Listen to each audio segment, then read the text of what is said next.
Bonjour, Morning Brief du 29 novembre 2016.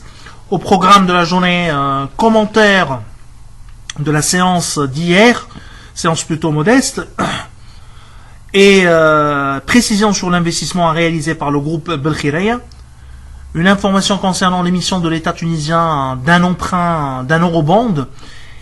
Et in fine, on va parler d'une information qui est relatée par les médias tunisiens, qui ne concerne pas directement la bourse de Tunis. C'est la cession de 10% de la part de Karama Holding à Ooredoo, avec un montant et des niveaux de valorisation, montant de la transaction, des niveaux de valorisation qui sont décidément out of the market.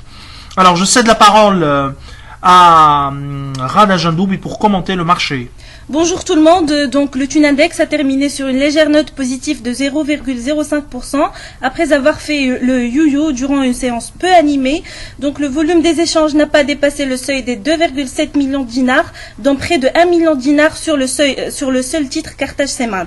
La meilleure performance est l'œuvre de Telnet Holding, plus 4,05%, et de Bestlease, 4%, bien que le titre a été transigé plutôt à 1 dinar 680, soit moins 4% avant d'être réservé à la hausse. Les plus fortes baisses sont Sifat et Electrostar qui ont respectivement baissé de 2,61% et 2,52%.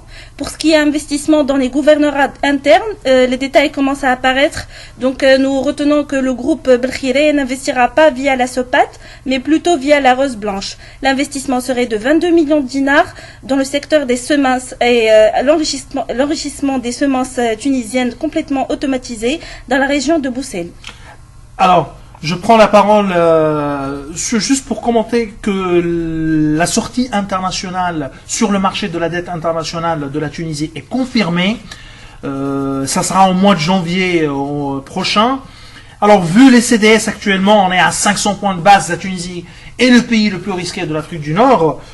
Probablement, on sera à des taux qui avoisineraient les 9%.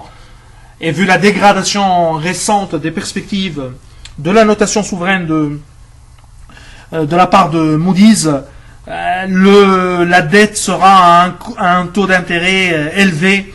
On souhaite bonne chance bien sûr pour l'État tunisien, mais ça sera problématique et la dette sera décidément coûteuse.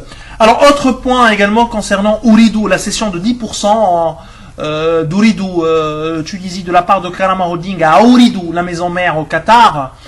Alors précision, on est à des niveaux de valorisation très très élevés si l'information relatée par les médias tunisiens se confirme. 10% cédé à 500 millions de dinars, on parle d'une valorisation PE 2016 presque 100 fois les bénéfices et on est à un VE EBITDA autour, un ratio VE multiple VE EBITDA à 13 fois, alors que le secteur il est à moins de 7 fois. Les transactions se font au maximum autour de 8 fois VE EBITDA. Décidément, l'État tunisien sait bien vendre ses actifs.